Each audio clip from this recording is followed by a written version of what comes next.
a cut, but it has a little bit of history. Before the cut, there was some communication about the date.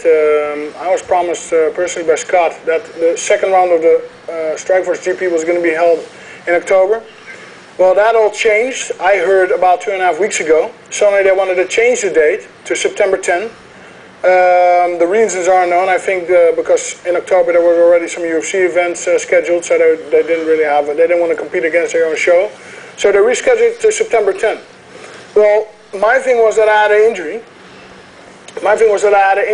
Injuries from the Overeem fight, and yeah, they prevented me from training.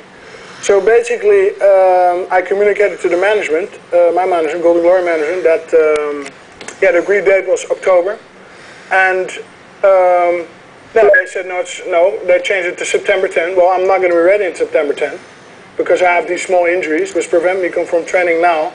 But I'll be good to go in about 2 weeks. Well, basically then there were some threats from the side of Strikeforce. If you're not going to compete in September 10, we're going to cut you from the tournament. Well, my first reaction was, well, I'm not going to be fit to fight September 10, so then you're going to have to go ahead and continue the tournament without me. Well, then the communication harshened a little bit. It was like, if you don't compete in the tournament, you're going to be cut from Strikeforce entirely. So, and yeah, that was really like a threat. So I was, well, then go ahead and cut me.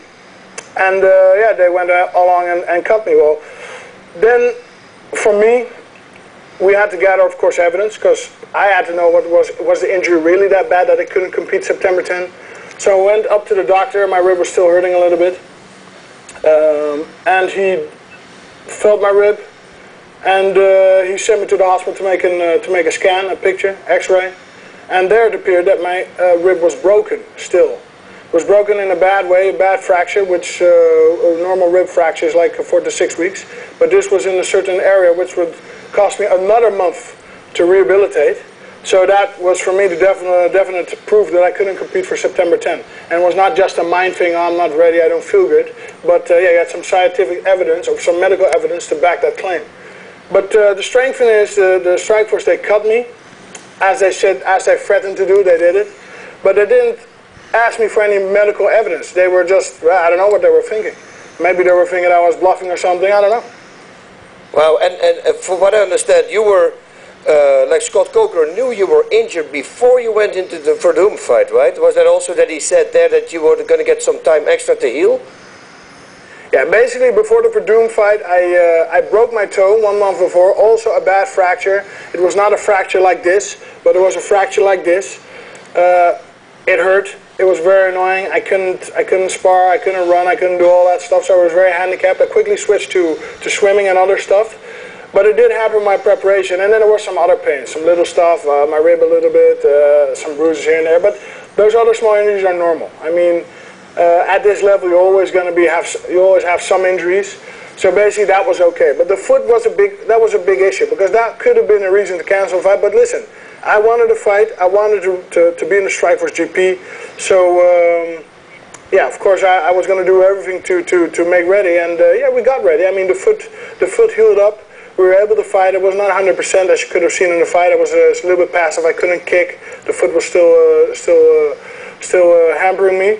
But yeah, basically Scott Coker promised me that the second round was going to be in October, and that granted me time to heal from those small injuries, and let the foot heal up.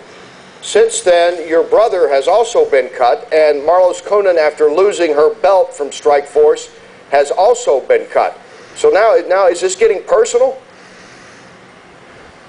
I just heard about the news this morning. I don't know what to think about it. I mean, Moose got caught, John Olive got caught, my brother got caught. They basically have nothing to do with me. And yeah, it's just a little bit weird. It's a weird situation. I don't understand. I don't understand. Yeah, you know what, in the beginning we thought, okay, maybe they thought it was because of the toe, and that they thought you made up an excuse, but now we know that it was not, because now it looks like it's almost like a power play. I mean, I think it's weird that suddenly Marloes got caught after only one loss, and she was the champion before. This is horrible, you know, it's crazy. They said you used an injury for negotiation. That was the impression they had over here. But that was absolutely not true, right? Definitely not. Definitely not. The basic thing was there was no negotiation except for the date. That was the only communication going. Well, then the second thing what happened was Strikeforce found out that I only had one fight left on my contract. So they were like, hey, wait a minute.